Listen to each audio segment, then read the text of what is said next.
So, Happy New Year and congratulations.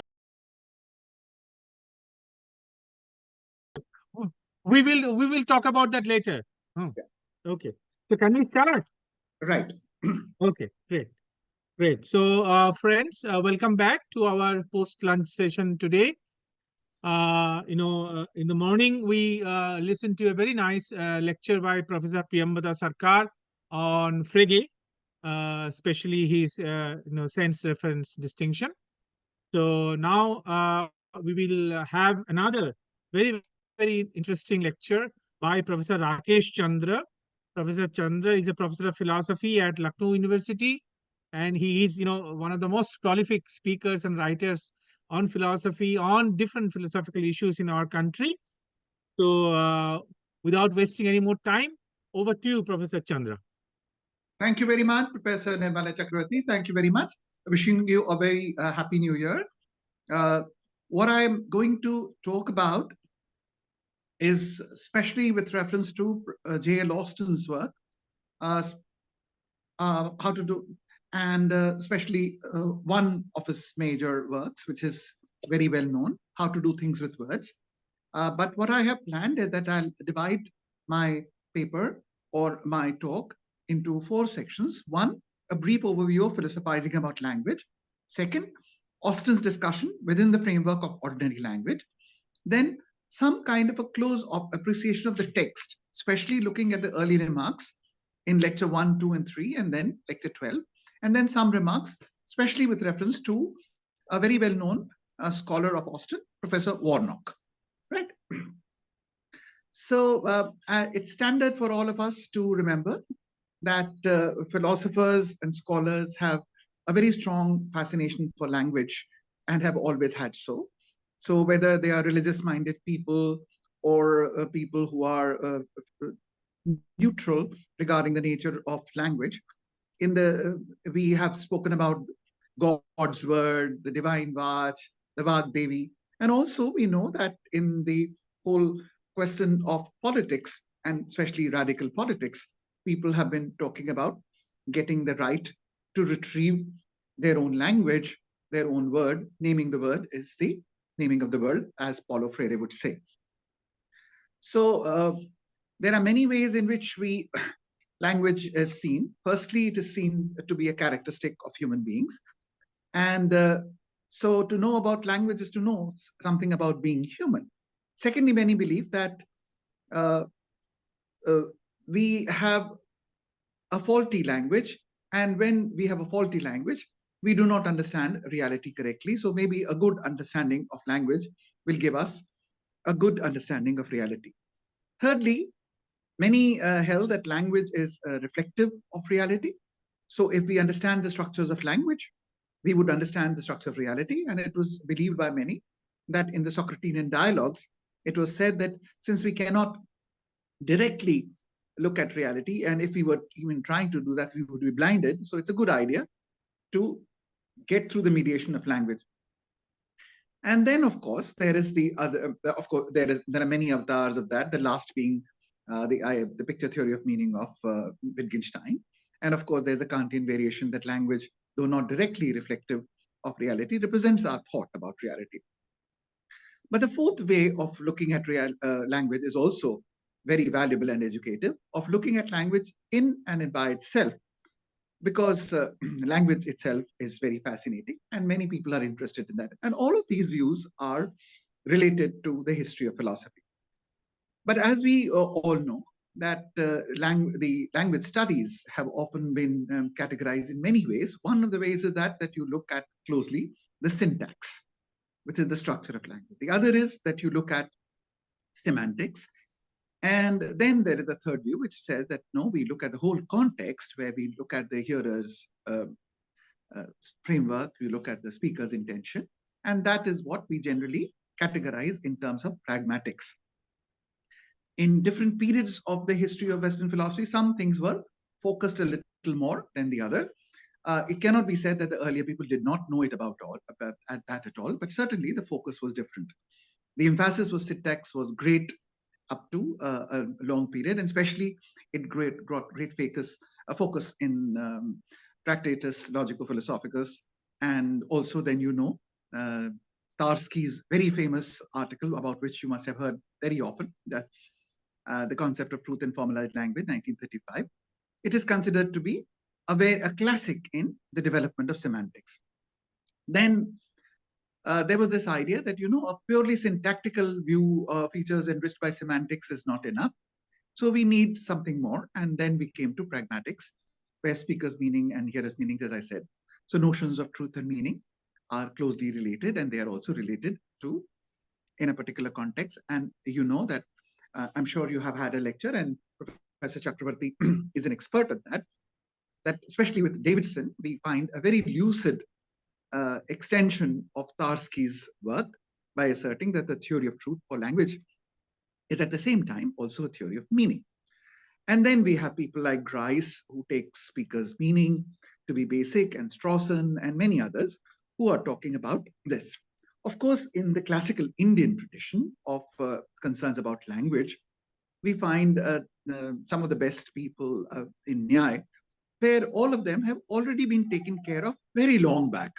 So the discussions of language, inexpressibility of reality, sometimes limited expressibility have always occupied.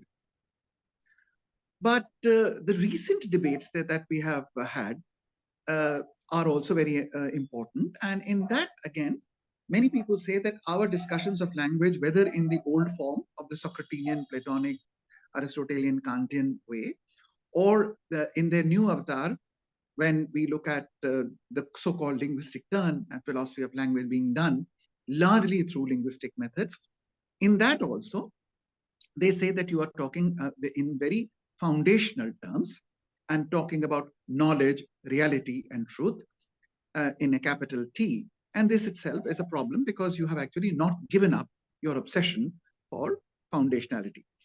And so the linguistic turn to them does not really move very much. And all the things reappear in a linguistic form, but your obsessions for truth and reality remain. So, and this is just by way of reminding that, as we said, that in the 17th and the 18th century, of course, there was enlightenment, and the 20th century is supposed to represent the linguistic turn. Now, when the philosophers were largely adopting linguistic methods, then we have, of course, a characterization of analytic philosophy, about which you have heard a lot, and you will hear much more. And we recently were together discussing in Varanasi also some questions of analytic philosophy. And that is where I just, by way of I find it extremely surprising that most people find analytic philosophy to be an extremely arrogant way of doing philosophizing. And today, I deliberately feel very compelled to say that Austin should be looked at carefully only to dispel this illusion. Nobody can be more modest than Austin in his understanding of what he's doing, and nobody can be so upfront in saying in his writing that how everything that he's saying is provisional, which maybe in the third and the fourth lecture be completely taken away. And what he begins with in terms of an important distinction, and the whole exercise may turn out finally to show that actually it was not so important, and the point was that he was trying to make was perhaps not really going to have a lasting impact apart from clarifying an immediate kind of concern. We know that post-Enlightenment and in Europe, and the whole concern for language, etc., had become very important, and we all keep on repeating this every day in philosophy classes about Wittgenstein, that how bewitchment of language needs to be taken care of. But especially with reference to analytic philosophy, this is something which I want to remind myself and everybody, that it is not before 1949 that this term gets ready very much into the titles of books. And I think Readings in Philosophical Analysis and Logic and Language, 1951, and these are the only books which bore this title. Before that, although it has a heritage as old as Frege, if not earlier. But the title of books which were called themselves analytic philosophy, etc., did become very late. And there also we find that, sometimes you are grouping people who are doing philosophy of language or through a linguistic method into three groups. One, which had people like G.E. Moore, Russell, early Wittgenstein, C.D. Broad, Frederick Ramsay, Wisdom and Stebbing. The other, which was more technical, scientifically oriented, perhaps, which was sometimes called the Vienna Circle, the Schlick, Carnap, Otto Neurath, Weizmann, and Herbert Field. And then, of course, they were the members of the Berlin Society of Scientific Society, where Reichenbach and Karl Hempel were the principal figures. The linguistic philosophers, of course, they claimed that clarifying concepts and meanings were important. And many of them, like Arthur Papp, say that, but this is also not new. Socrates was also asking the same question, what do you, in Plato's dialogue, what do you mean by justice? And so the questions were about meaning. But then there are people who say that, no, that's going too far. You can find it Berkeley and Locke. But it's a good idea to see that the primary focus comes only with Frege, or some people think with Bentham's Critomythia. And as Professor Chakravarti and must have told you, and he has been giving lectures on that with so many places on, with special reference to Dummett. Dummett very clearly then identifies three issues of analytic philosophy. Now, one of the things that I find very interesting is that when we look at Austin, especially, then Austin is a philosopher who is again to be understood in terms of what we call ordinary language philosophy. And as we were discussing, philosophy of language is an area in the discipline of philosophy, and it can be done in many ways. It's not necessary to do philosophy of language only in an analytic way. This is because philosophy of language, like philosophy of religion, philosophy of mind, is a branch of philosophy. The way to do it might be depending upon whatever method you do. And linguistic philosophy is, of course, a philosophical method for resolving philosophical issues. Now, many a times, it is true that a lot of people did philosophy of language using linguistic methods.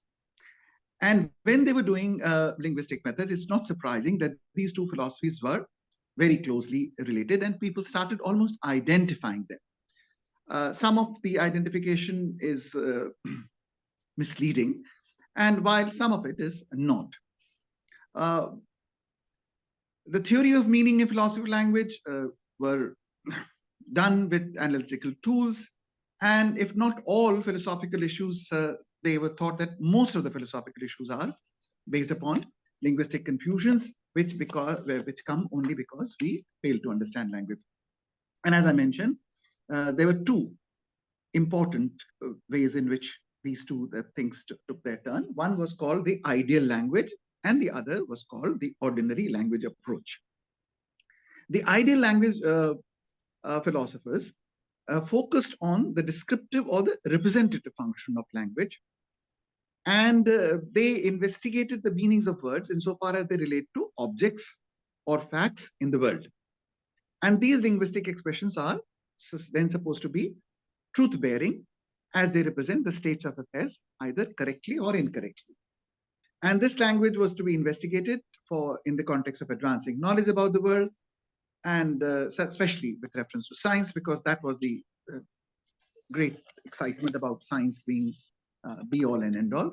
And the linguistic expressions being analyzed were the centers of propositions or statements. And as you all know, that there was an important distinction which was drawn between sentence, proposition, and then subsequently statement, which was supposed to be the bearer of truth value. For a very long time, we thought that, propositions are good enough, but then it was called with careful attention that actually propositions are only meanings. And a meaningful sentence still may not be true or false if it is not intended to be treated as conveying an information to a hearer.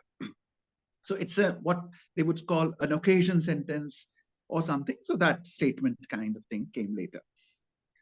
And the constituents of these would be proper names, definite descriptions, predicative expressions, so on and so forth.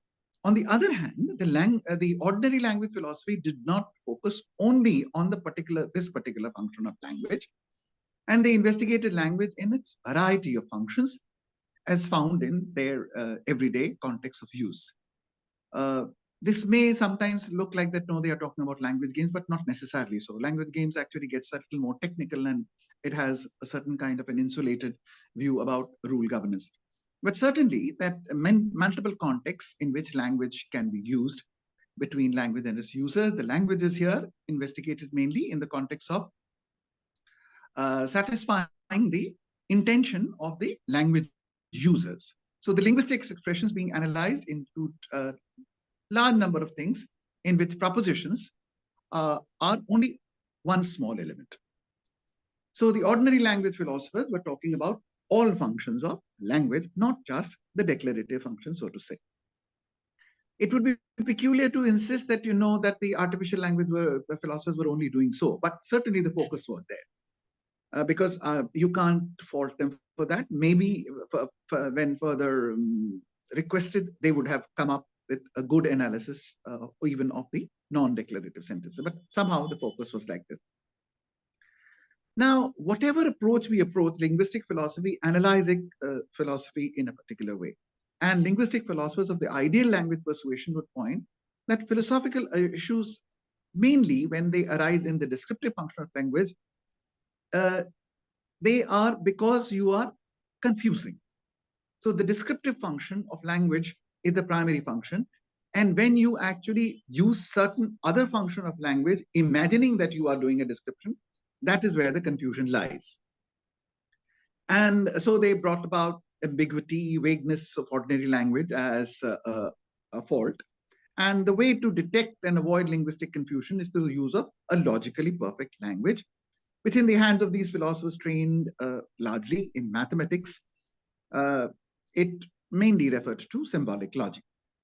On the other hand, the linguistic philosophers of the ordinary language persuasion were saying that let us look at the ordinary context, and they point that when philosophers are looking for the essence of things which they have believed can be known through the process of abstraction, and it is stripped off of the other things, then we get into confusions. What Wittgenstein said, that when language goes on holiday.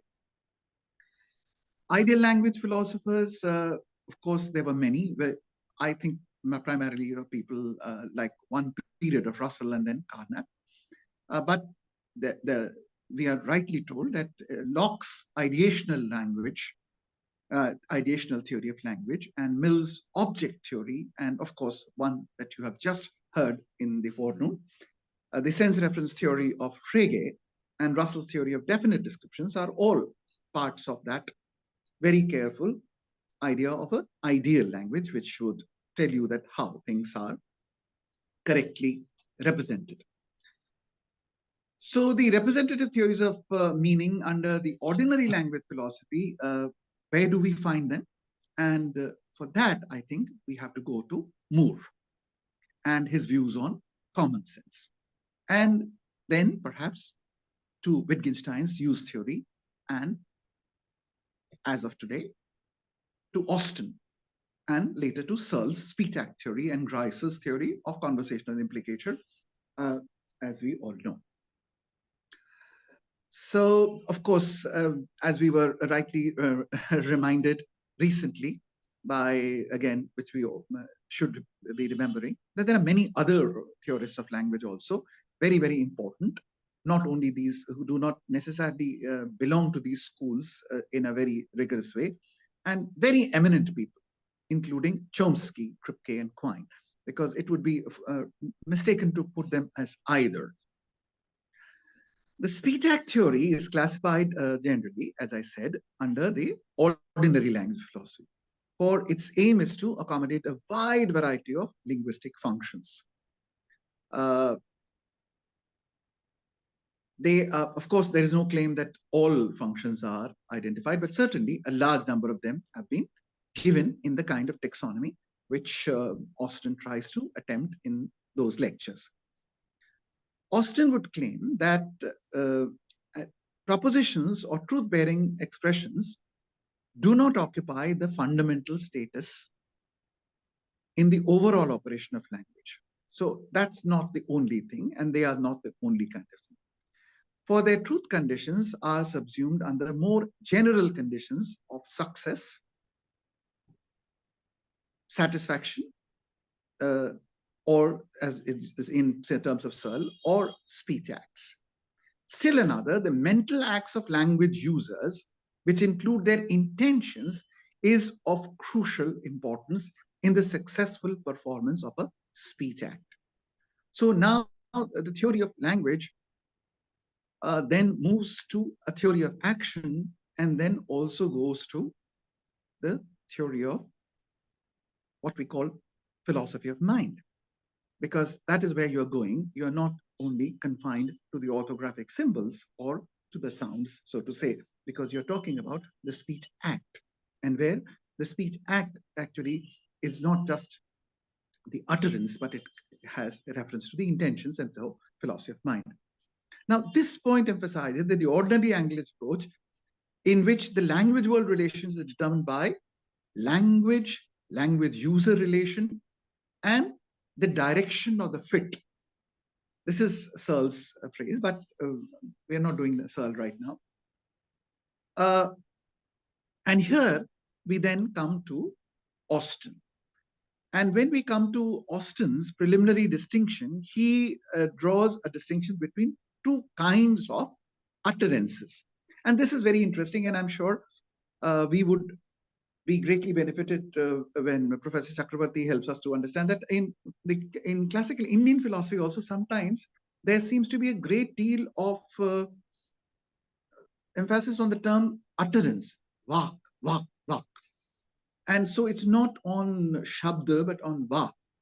So the utterance and then the interpretation of the utterance becomes very significant. And he makes a distinction between what he calls a constative utterance, for which he uses a short term constatives, and performative utterances, which again is reduced to only formal. Constatives, they refer to the linguistic expressions that are either true or false, and are often used to describe facts or states of affairs in the world. So they would then normally be equivalent to what we call a statement or a proposition, if we were not to be as careful. Austin deviates from the standard name of these linguistic expressions, and he does not go into very much into that. And these controversy that what is a genuine proposition, what is a pseudo proposition, that is the discussion which he has avoided, at least in these major essays. The performatives, about which he is supposed to have brought in a great deal of education for us, they refer to linguistic expressions that are used to perform certain actions. They are a kind of expression wherein we perform certain actions while saying them. So as we say, in saying itself, we are performing that action. And in this regard, to utter a performative means to perform an action. So I advise you to seek permission from your parents. When I say that to a child who actually wants to change his subject or career, then I am in effect performing the act of advising. While I am saying I'm advising, I'm actually advising. Or more, more presumptuously, when we say, oh, I order you to read the book, then I am in effect performing the act of ordering. And of course, we know soon we will be told by often that, orders also have a context, and they may not be. And there's a particular institutional, so to say, framework, and then happy, unhappy, felicity, and felicity. So the point is that we compare the examples of performators with that. So when I say that I am, supposing I say that I am cleaning the table, then I am reporting that I'm cleaning the table. I'm cleaning the table. I'm not performing the act of cleaning. by saying that I'm cleaning the table, while when I say that I'm ordering you to read the book, I'm actually ordering you to read the book. So I may have done the act of reporting the event, but I do not, in most other cases, I do not perform the action. So the condition of success or the condition of satisfaction, as Searle says, for constitutives are indicated by the value, as we said, truth and falsity. But what about performatives? Are performatives true and false? What are the values indicating their conditions of success? And Austin, upon examining the English language in his own time, of course, English also has changed considerably.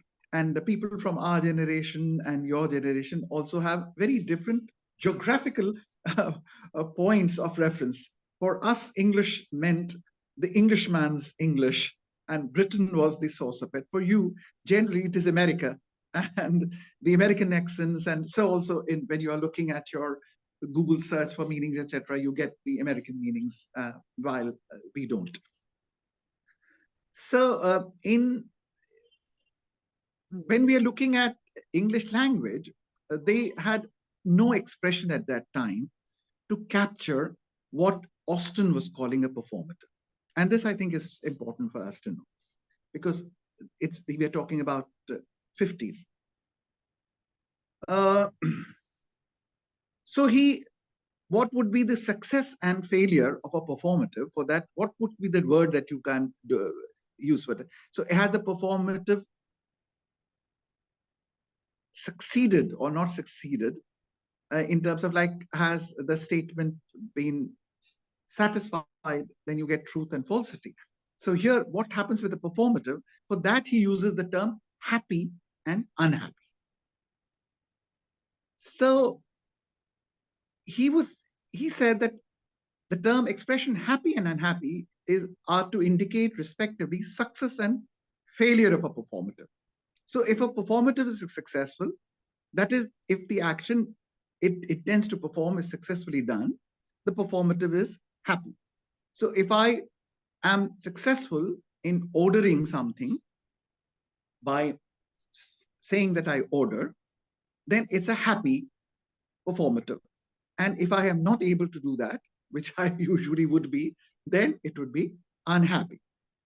And this is the term which he uses. For instance, supposing that I promise to attend a party and I am not sincerely, I'm just being polite, then in that particular case, I have not performed the act of making a promise. And therefore, my statement is unhappy. If I say that, no, please keep quiet or unmute your or mute your thing, and I sincerely wish to do that, then, and I succeed, then it's happy, otherwise it's not. Now, what are the conditions of truth and falsity has been greatly discussed in the history of Western philosophy. And you have all sorts of standard theories about truth. Of course, there have been debate that do we need a theory of truth altogether? But despite the fact that people may have spoken about do we need a theory of truth, is truth something that we need to have a theory about, we know that standard philosophical discussions in epistemology have standard long discussions on three major theories of truth about the correspondence, coherence, and pragmatic, to name them. In case of performatives, Austin thinks that we have largely neglected this area, that what would be the conditions under which they would be happy or unhappy in his language. And therefore, he takes this task upon himself that I shall do this. In this way, I shall also mention, as I said, that in the end, when we are looking at a little bit of our responses to what is important about Austin, this is, there are many, many works which he has done, but this is in fact perhaps one of his most constructive works. He's not reacting to other people's views. Of course, he mentions them, but he doesn't go largely in terms of reacting to them. He's constructing, the problem is his own, the language, technical language is also his own, and he's constructing, as it were, a kind of a vocabulary to give a taxonomy which may or may not finally be accepted. So he said that this idea of performatives has been largely neglected in the history of philosophy. And therefore, he said that let us take this, that what would be the conditions of happy and unhappy, successful and unsuccessful performatives. And he then identifies three conditions, which he explained in the mode of maintaining a performative unhappy. That what would make a performative unhappy and what would make it happy. The first condition is the appropriateness of the persons involved in a performative. So that is, if the speaker or the hearer in a conversation, in the circumstances in which the performative is uttered. So if the circumstance is inappropriate, so and then the performative, in that case, the performance will not be done. It will be null or void. The example that he gives is that supposing there's a Christian wedding and the person is not authorized to perform the ceremony. That is, he's not either a priest or a pastor or a judge. Then his claiming that I pronounce you husband and wife will be null and void, because that would not serve the purpose. But if in that ceremony, the person is authorized to perform the wedding ceremony, then what? Then also he says, but if the people who are actually coming to get married are not eligible to be married, so they might be underage, they might be already married to somebody else. In that case also, the performative will be null and void. But the person has been saying that I am saying that I now pronounce you husband and wife. So if you are not authorized for that, or in the certain the members are not authorized, then the wedding ceremony will actually be null and void. It would not have been performed. This is the one condition that he talks about. The second is about the insincerity of the person who's uttering the performative. And you would be abusing the performative. So if you're saying, I promise to attend your wedding, I promise to be present at your party, I promise to never leave you, and you have no intention of doing so, in that case also, the performative is unhappy. The third is a failure of the performative. It takes a form of what he calls a breach of commitment. So when you don't like a person and somebody comes to your house and you say that you are welcome. So if you say you are welcome, then you actually are committed to look after that person very well. But subsequently, when the person treats him unkindly, then the host has also failed, and the performative, you are welcome, has failed, because the host has not lived up to the performance of the statement of the performative, not the statement, of the performative, you are welcome. Because there's a breach of commitment, she or he has failed to perform the action which is committed by the utterance of the performative, you are welcome. Now, after giving these conditions of success and failure of performatives, that Austin realized that the conditions of success of constitutives also can actually be explained in terms of the conditions of success and performative. Austin realized that the conditions of unhappiness of a performative could explain the various ways of constitutives could also be said to be false.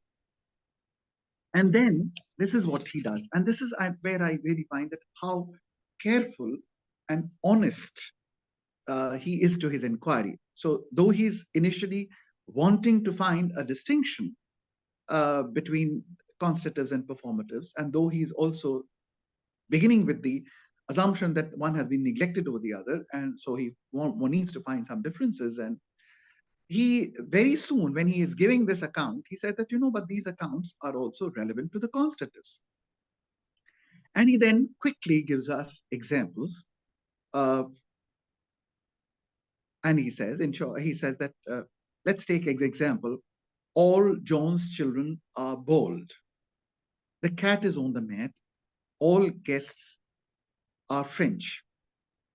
Now, in all these cases, he also says that there is an assumption of something.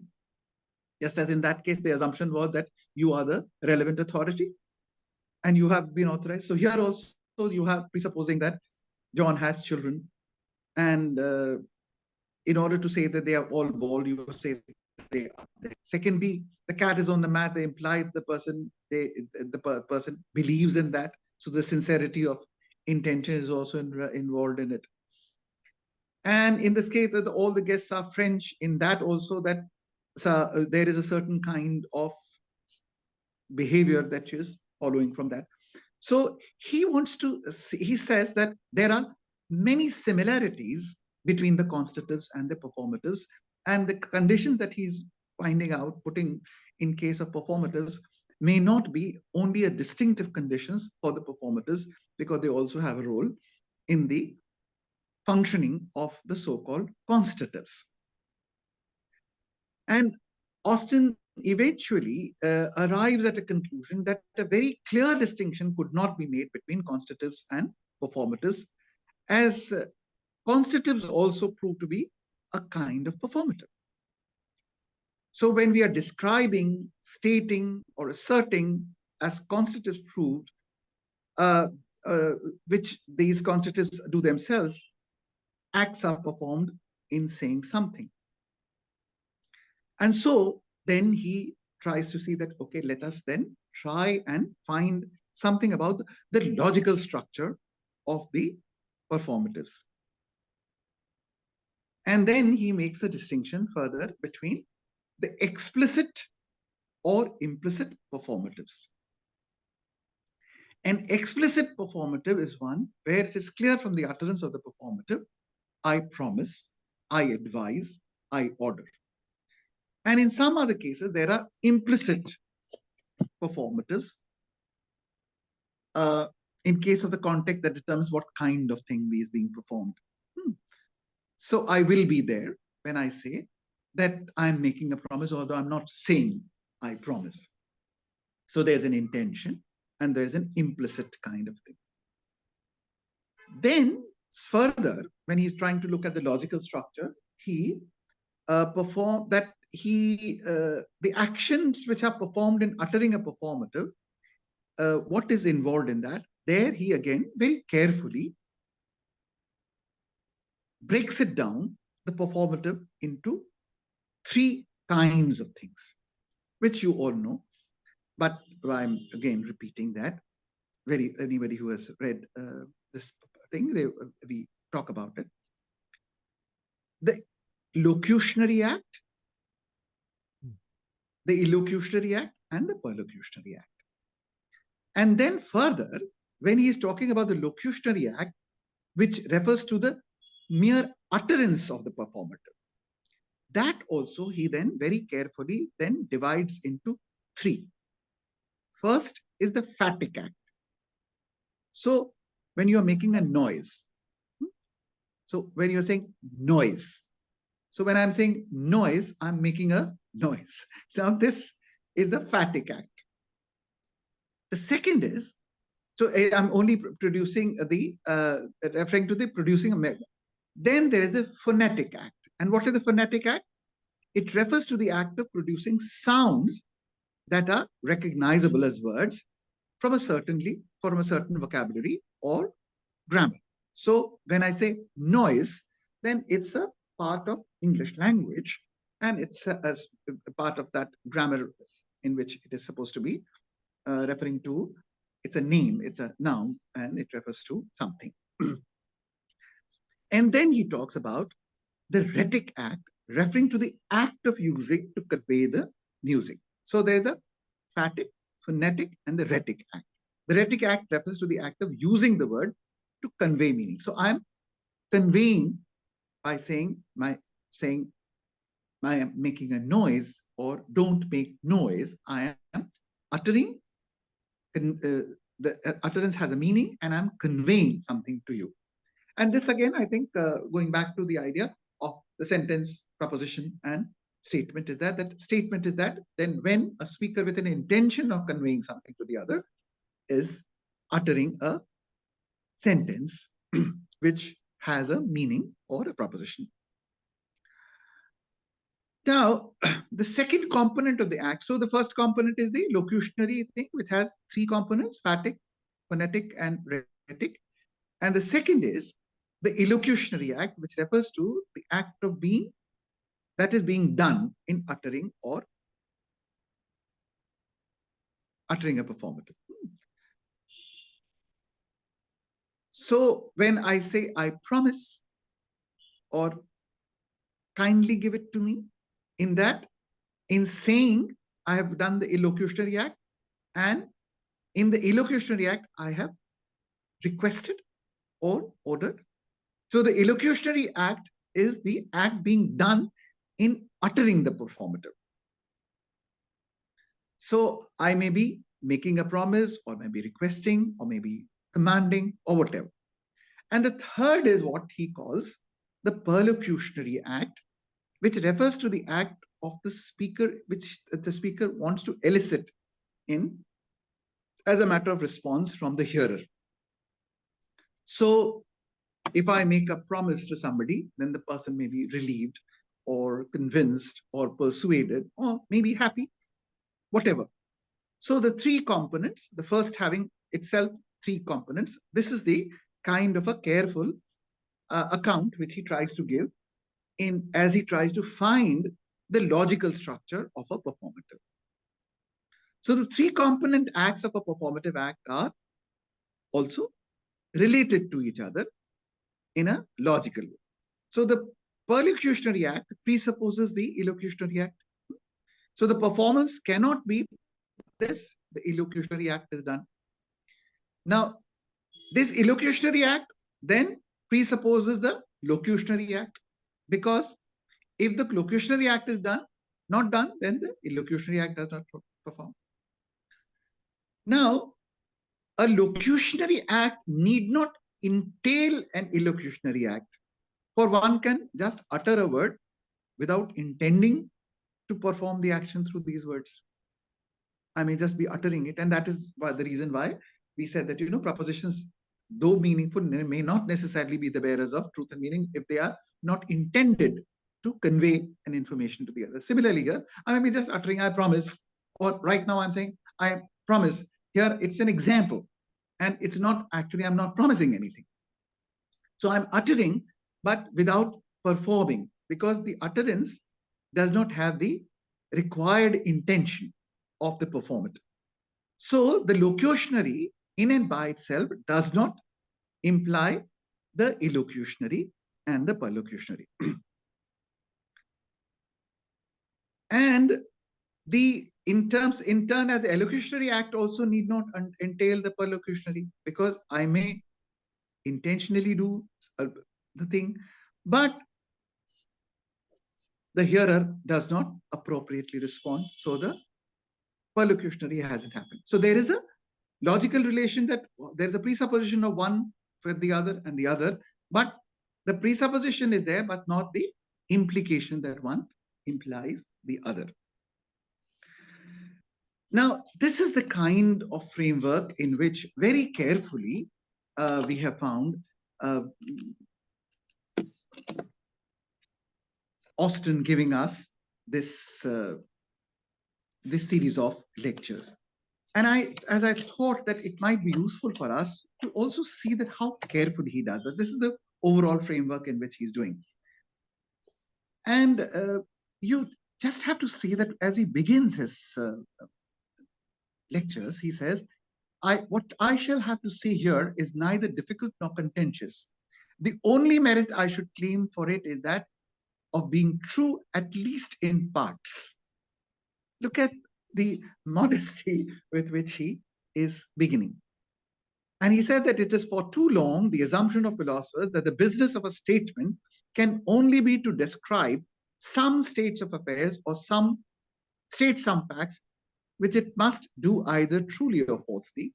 Grammarians indeed have regularly pointed out that not all sentences are used in making statements. There are traditionally, besides grammarian statements, also questions and exclamations.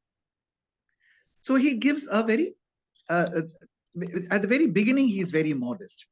And then he's also, in the very next page, he's also very conscious that how there is also a great deal of arrogance in philosophers, because they try to say that we will only declare these statements to be true, which are verifiable, and those statements to be false, which are not verifiable. And he said that even philosophers set some limits to the amount of nonsense that we are prepared to admit we talk, so that it was natural to go on to ask a second state, where many apparent pseudo statements really set out to be statements at all. And there he said that when we said, oh, these are statements and these are non-statements and these are pseudo statements, he immediately points out that in this dismissal, have we thrown the baby with the bath water? Isn't it the case that many of these things, which we are calling them to be pseudo statements, have very, very important, valuable contributions to make? And here he then talks about, refers to Kant, that we often use utterances in ways beyond the scope of traditional grammar. And in that, what is it that we find? And here, in the very first lecture, he then talks about what he calls a preliminary isolation of the performative. And that why I'm calling your attention to it is that he said that whatever I'm saying in this first lecture is only provisional, and by the time I come to the last, may it all be given up. And you see that when he starts talking about the performatives, in the very first one, in the fifth page itself, he says, what is the characteristic of these performatives? One, he said that they are like ordinary statements. So they are ordinary, meaningful statements. Two, that they do not say anything. Three, they perform while being uttered. So they do not describe or report or constate anything at all, are not true and false. Two, the uttering of the sentence is a part of doing an action, which again would not normally be described as saying something. So they are not descriptive, but they are also not nonsensical. And this is so important, because all this discussion of Austin has actually huge implications for all the earlier theorists of his time. And if what he has said is right, then one of the biggest things which we'll have to look at is actually the logic of implication and entailment. And the examples that he talks again about performatives, as we were mentioning, but again, I'm looking at the text, he gives 4 examples. One, I do, as uttered in the course of a marriage ceremony, taking a woman to my lawful wedding. 2, I name this ship the Queen Elizabeth, which is an instance of a baptism. The 3rd, I give and bequeath my watch to my brother, which is an act of willing or transferring something of your own. And the 4th, I bet you 6pence it'll rain tomorrow. And there he goes very carefully in looking at the structure of the sentence, the performative sentence, and then he further goes on to make distinctions between contractual, declarative, and operative things. And then very interestingly, if you look at the way he does, it's the style in which he writes is very conversational and chatty. It seems as if he's talking to you. So in the 3rd section, he says, can saying make it so? To marry is to say a few words. Betting is simply saying something. And it would seem so peculiar. Oh, is it just some words? And also give you the as we mentioned earlier, that it's not just that. The conditions that are necessary, the conditions of authorization, sincerity, and intention being fulfilled. All those conditions he talks about. And then he goes further in the first section. He talks about how the term false can be used. Can we use the term false in case of performatives also? Because though the term false cannot be used in the same term as true and false in case of declarative statements, but we say it's a false promise. So false is not necessarily used for statements. And here, if it is done in bad faith or not implemented, then in that case, even the performative, especially in the case of this, can be called false.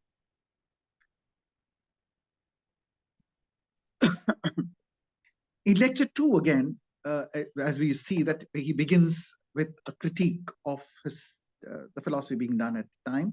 And he said there is an age-old assumption in philosophy that is worth considering, that is to saying something, at least in all cases worth considering, all cases considered is always simply to state something. And what has been neglected in this case is the whole case of performatives. This is what he says in lecture 2. And in lecture 2, as I was mentioning, I'm just showing you the references of what we were saying. In A.1, A.2, B.1, B.2, B, and T1, T2, he gives you what are the conditions of things going wrong, betting, bequeathing, christening. And he said that there must exist a conventional procedure, particular person's circumstances, procedure must be executed by all participants correctly, and all those things he brings in, trying to bring in as much of formality as is required for a logical, necessary, and sufficient conditions for being fulfilled. This is all the kind of attempt that he's making very, very carefully.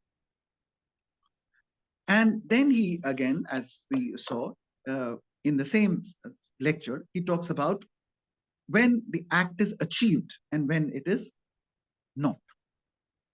And sometimes the act is achieved but abused. So you make a false promise in those cases. And then he gives you a very interesting kind of a thing in the second lecture itself. And that is where you find that how carefully he tries to classify these. He tries to give you a scheme of what he calls infelicities, or what we call that when it has not been successful, so to say, or what he had earlier used the term when it is unhappy. So one is that it might misfire.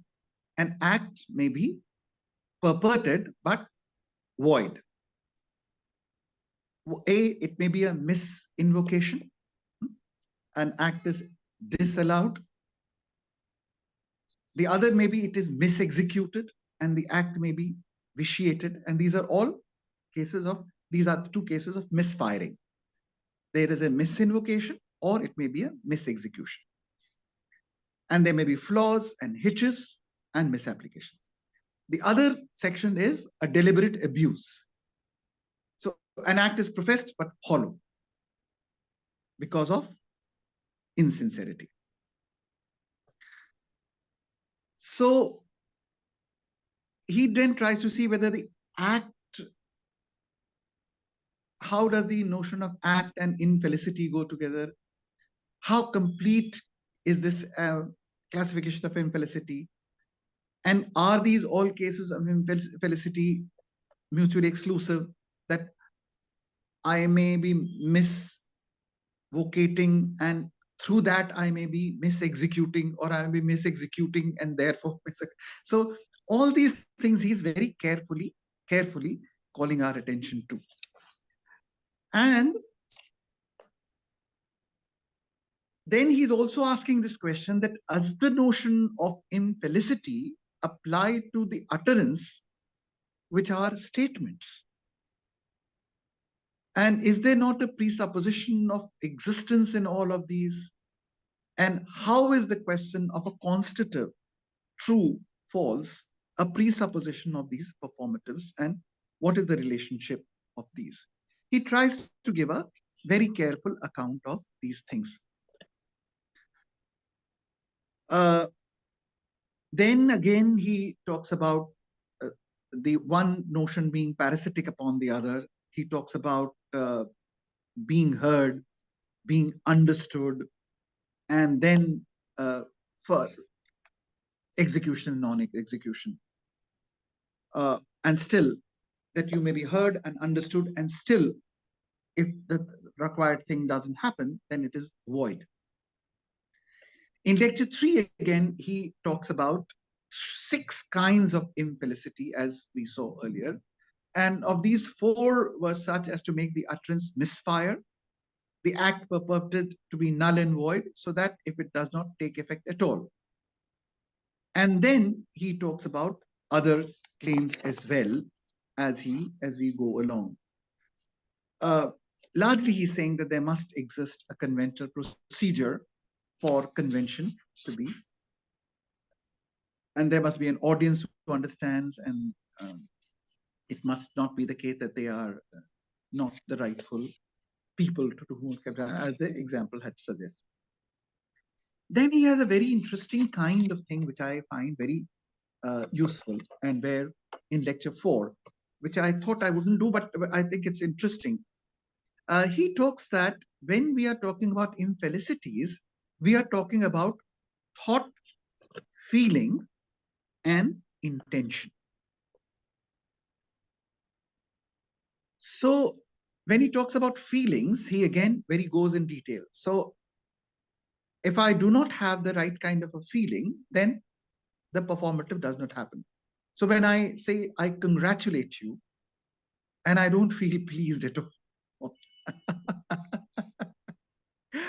or sometimes I'm jealous or annoyed, or when I'm condoling on something and secretly I'm delighted and I'm not sympathetic, then it's insincere and I have no business to congratulate you or condole. So that's the kind of thing that he's talking about when he's talking about feelings and their relevance to infelicity. The second is about thought. When I say I advise you to, and I then don't think that it's expedient for you, I find him not guilty, though I believe that he's guilty, or this example that he gives, then again it is insincere. It's actually almost tantamount to lying. So this is, again, he talks about, so that's how he talks about thoughts and feeling. And then he talks about intentions, that I promise, but I don't intend to. I bet, but I don't intend to pay. I declare war and don't intend to fight. So this is the way in which he uses the term feeling, thought, and intention. And he's, again, very careful. You have to see. As soon as he says that, he says, I am not using the terms feelings, thoughts, and intentions in a technical as opposed to a loose way. And that is the kind of thing which delights me every time I look at this great writer. There's one more thing which I wanted to take from the text, which is actually in lecture 12, and which I think is very interesting. Here he talks about happiness and unhappiness dimension of elocutionary force, truth, falsehood dimension, locutive force. But in this, he brings in certain other, as we said, that he's through his entire discussion, he also wants to say that the normative factual dichotomy also does not function very well, except in case of artificial abstraction. And therefore, there's an element of normativity in the constitutives as well as then what he does in this, he tries to, what he says, I want to get over the truth-false fetish and also the value-fact fetish. the two fetishes that he's talking about. And then he gives, again, as I said, that in his own technical way, he tries to give you certain more distinctions. One, verdictives, exercitives, commissives, behavitives, and expositives.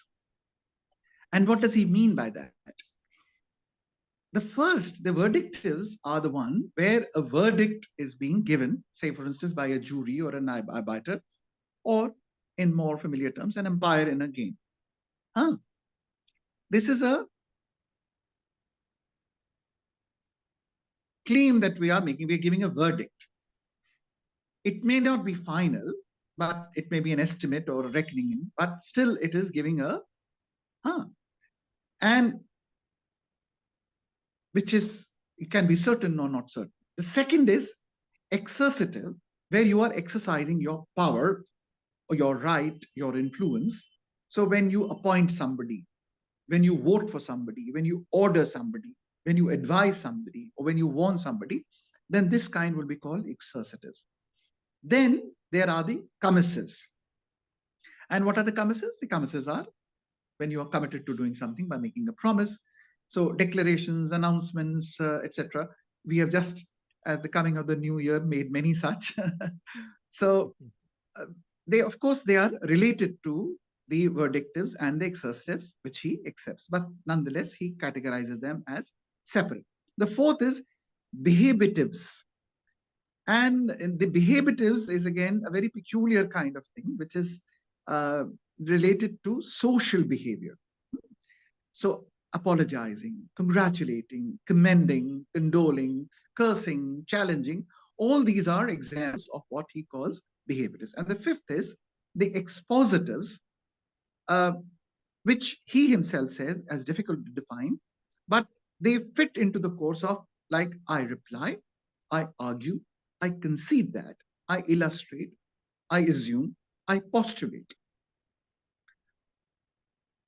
And he says that as I have done all of that, I'm still not able to even succeeding in making it clear to myself that whether they are all mutually exclusive and whether one goes into the other. But he thinks that they are important.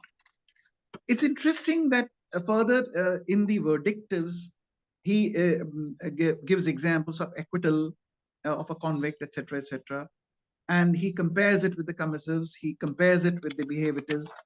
And then in the further account of the exercitives, he again gives a very detailed account of how they are related and how they can be compared to commissives. Then when he looks at the commissives, when you are looking at making a promise to undertake, and then there's a covenant which binds you, or there's a contract, and which is maybe between individuals or states.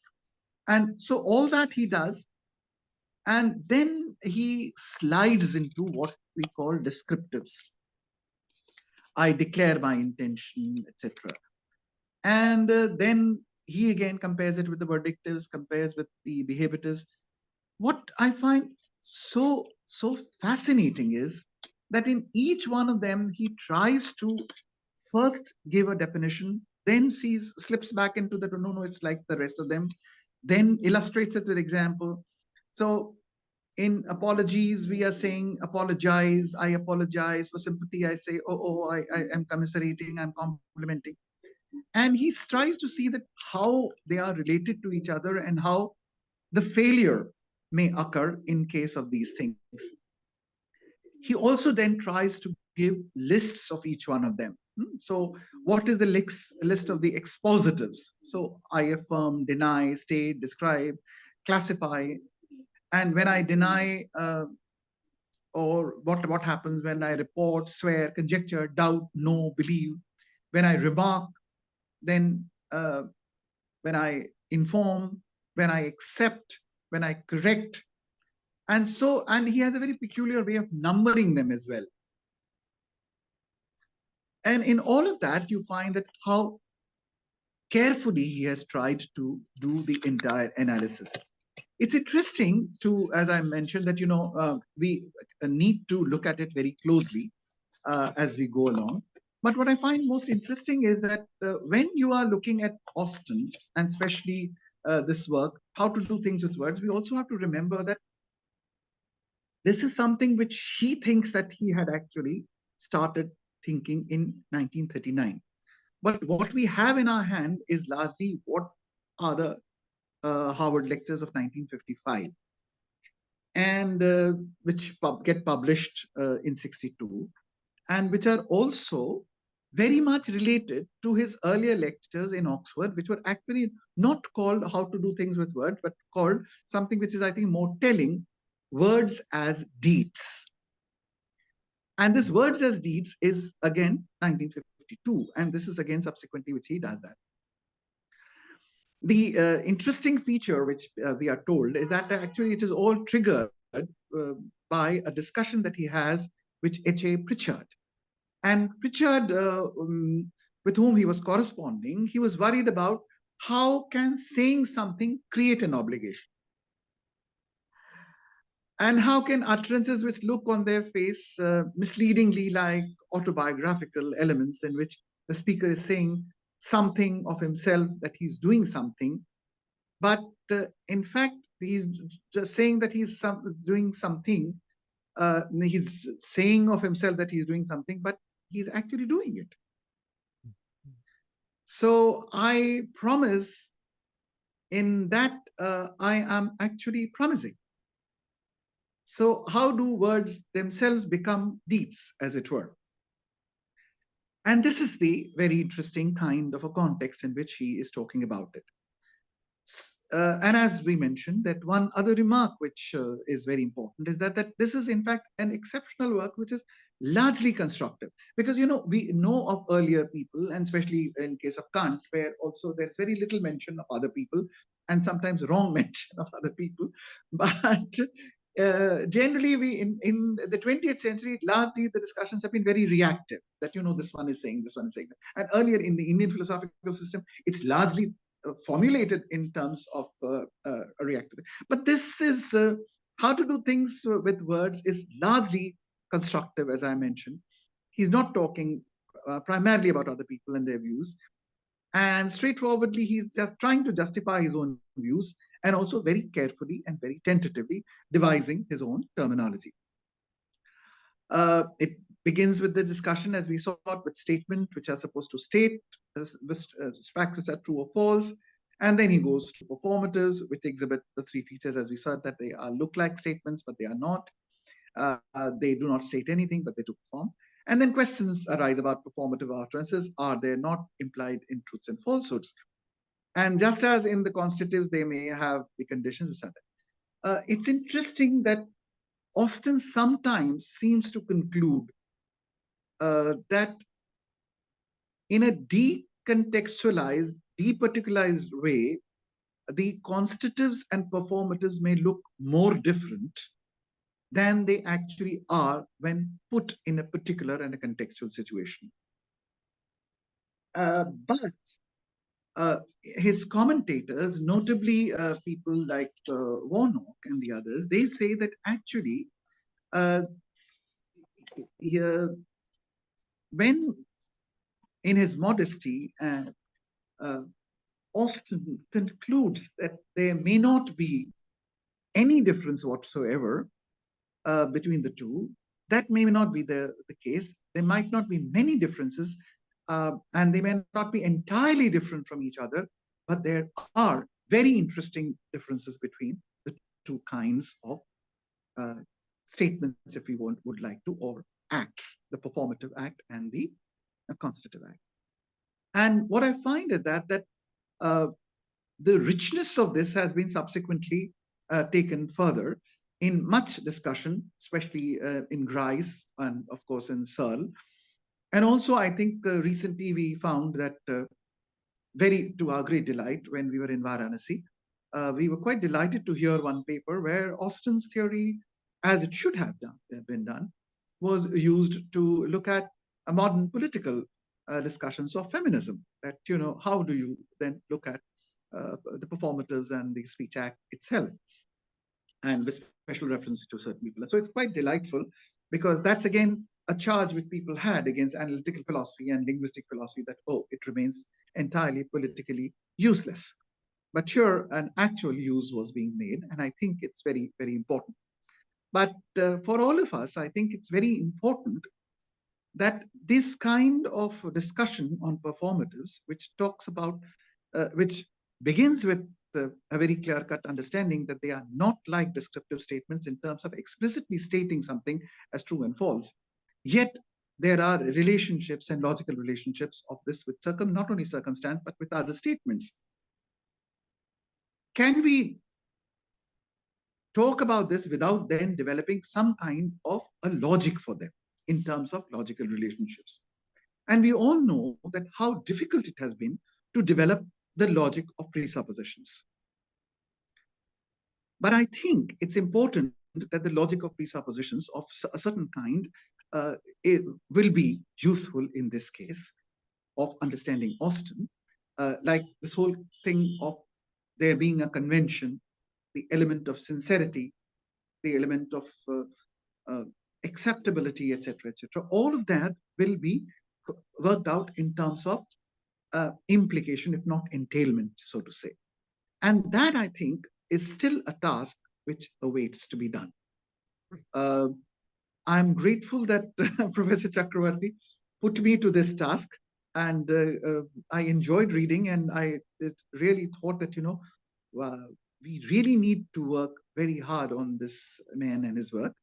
And it's quite illustrative of the fact that how careful and how honest can you be in your task of analysis without necessarily wanting to be right in the end. Mm. And that kind of a modesty and that kind of a careful scrutiny, that kind of a desire for detail and clarity is very well illustrated in the writing of J.L. Austin. So I close here. Wonderful. Sometimes I think that, swayed by the fashions in philosophical world, sometimes we tend to ignore the contribution of some key, thinkers. And I think Austin is one of them. We really, don't discuss him that much. But I think, at one time, he was, one of the most important philosophical figure in British philosophy. So it's wonderful because, this morning we listened to Frege. So we were exposed to one model of theorizing about language, philosophizing about language, and now, thanks to you, Professor Chandra, we now got exposed to Austin's, way of theorizing, philosophizing about language. So it's really really wonderful. So I would really want our participants to ask any questions or clarifications from Professor Chandra about Austin and also some other related issues. Good afternoon, sir. Sir, yes, sir. Sir, I have a few questions. The first question is from Professor Austin's literature. Why all the examples are from the first person perspective? Like I perform this, I perform that. Not why not from the third person perspective? Like he or she performs this or he or she performs that. Right. Oh, wonderful question, and I think what would be your answer? I think you will have the correct answer. Sir, I don't know. That's why I'm asking. Let's quickly do this. I promise to give you a box of chocolates. The moment it is converted into a third person sentence, he promises to give a box of chocolate. It converts from a performative sentence to a constitutive. Okay. Yeah. So, sir, because the moment you convert from the first person to the third person, it becomes a report of a performance. And the report of a performance is actually a declarative sentence. Yeah. Okay. So another thing is in Professor Austin's literature, is there any provision of discussion regarding the interrogative and exclamatory sentences besides performance? No. For that, I think we go back to Aristotle. Because yes, sir. Please tell, sir. Yeah, in Aristotle, we find that there is this mention of that how to look at questions, and then also this questions about are future statements true or false, and all those discussions are much of the resource already lies in Aristotle. Okay, sir. Thank you, sir. And another question is, can we argue in this way regarding the constitutives that whenever I am uttering a constitutive, actually from the JTB account of truth, actually I am believing without bad intention, actually already I am believing and justifying the content of that informative sentence. So in this way, whenever I am uttering a constitutive, in that way I am actually doing a performance. Right. That is precisely what he's wanting to call our attention to, that a constitutive, when uttered, also has the element of the thought, intention, and feeling. And if all those things, if any of these things or all those things fail, then the constitutive will also have the same kind of destiny as the performative. So if I insincerely tell you that this is a glass of water, then it would have the same kind of thing, that apart from being false, it would be null and void because of the other reason, because I really don't want to convey the truth. So what he's wanting to say is that in case of that also, although he's very clear and right about that it is not implied by that, so to say, but nonetheless it has an element, a role to play in the case of the constitutives as well. Okay, sir. Thank you, sir. Thank you very much, sir. Thank you, sir. Okay. Any other question or clarification? Because this is a very interesting concern that Austin raises about these performative utterances. And he's right. I think predominantly philosophers have been obsessed with the descriptive, aspect of language, but language is a lot more than that. I mean, it's an infinitely complex phenomenon, and Austin wants to draw attention to those different, aspects of language use and the effects that it produces in the hearer's mind. So any other question or clarification? I really don't know whether Austin is taught in the universities. Not much, I guess. It's a pity. It's really a pity. Yeah. I think people go on to do more of Searle because on substantive issues of philosophy also, Searle has more to say, theory of proper names, etc. Yeah. Austin is only talking about the structure of language, so to say. Right. And he also died very early, so Yes. yeah. So if we don't have any other questions and clarifications, let me again thank Professor Chandra for the wonderful, lucid exposition of Austin. So thank you very much. Thank you. Thank you.